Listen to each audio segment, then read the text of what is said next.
Bismillah ar-Rahman ar-Rahim. Assalamu alaikum. Today is July 18th, 2020, and there are 107 days left till the US presidential elections.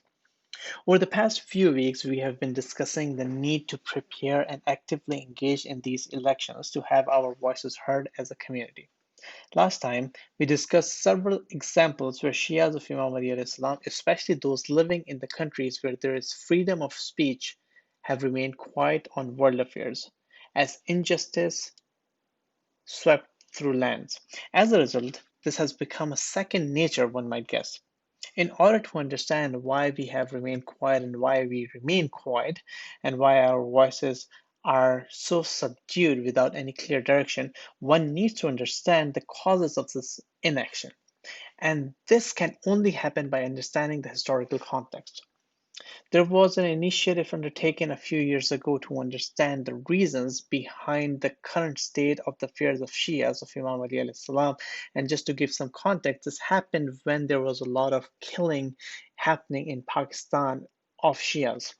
The key findings based on interviews and discussions with key religious scholars and professionals were focused on three areas. Two of them were very scholarly. One of them was part of the mainstream thinking.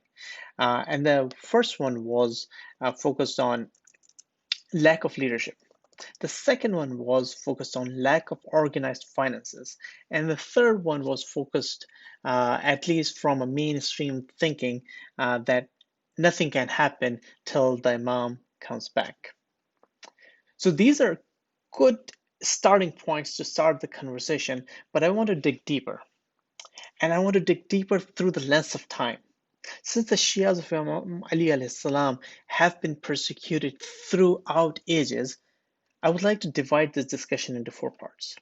First is to understand the actions. What were the actions that were taken during the time of the Imam when there was divine leadership present?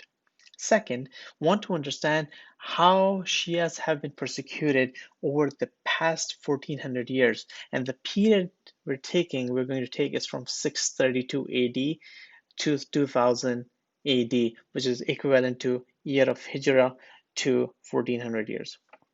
And then we're going to talk about what are the understandings that we're going to get from the two causes that we have discussed above, and what is the true cause if there is something else that is coming out of these discussions. And lastly, we're going to talk about some of these misconceptions, or not misconceptions, but inherent beliefs that might not be uh, true in some cases. So the following sequence of events will show in our first part will showcase how the Shias and followers of Ahl Bayt al-Islam behaved during the life of the Imams. There are seven key phases that I would like to highlight. First, the event of Ghadir. It happened in the year 632 AD.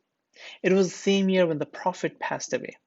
Let's look at the reaction of the Muslims at that time.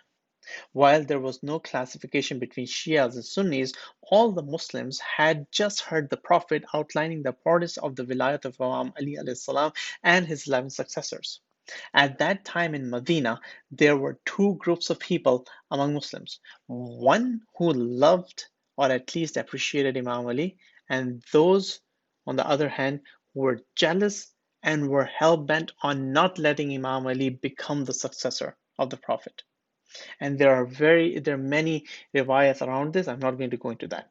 Second, after the death of the Prophet and the selection of Abu Bakr as the ruler of Muslims, Imam Ali Islam did not stand up for his right with sword. Some people ask why did that happen? Well, the answer is very simple and it is narrated in different books, including the book of Sulaim bin Qais, that the Prophet had told Imam Ali to stand up if he had gotten 40 supporters. Alas, he did not even get the 40 supporters. Even after the daughter of the Prophet, Hazrat Fatima Zahra Salawatullah alayha, along with Imam Ali and Imam Hassan and Imam Hussein, went from door to door to ask for support of Muslims. but only 4 people showed up in support. So there was no support from Muslims. At the time when Imam Ali and Hazrat Fatma went and asked for help. Third situation, once Imam Ali became the worldly Khalifa, he chastised his army on multiple occasions.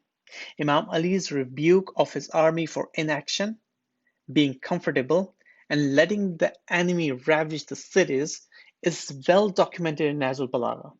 Since, since most of his army can be classified as Shias, or those who followed him and accepted his rulership and did not follow Muawiyah, Kharijis, or the group of Jamal, it is very curious why the Shias of that time did not stand up on the call of the Imam, the Amir al-Mu'mineen himself.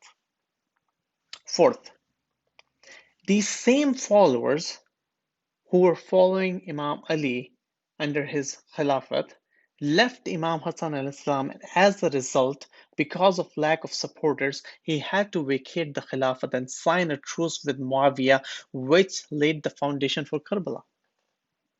Fifth, the Kufis, the people who lived in Kufa, asked Imam Hussein al-Islam to come to Kufa and they will support him against Yazid. But then they left him stranded in Karbala. They left after pledging to Hazrat Muslim bin Aqil.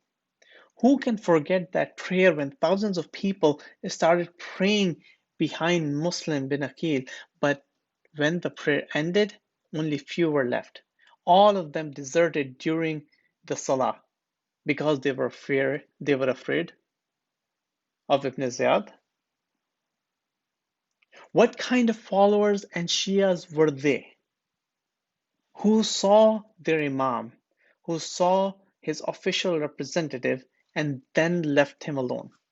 And not only they saw the Imam, but they also saw themselves, many of them had seen themselves, the Prophet and his love for his grandchild. Number 6. There is a famous event from the life of the sixth Imam when a person comes to him and asks why you don't stand up for your rights, O son of the Prophet. We have so many swords eager to support you. The Imam saw that there was a burning stove in the room. Imam asked the person to sit in that oven. The person replied to the Imam, O son of Prophet, I came here to support you with my blood. Why do you want me to burn alive?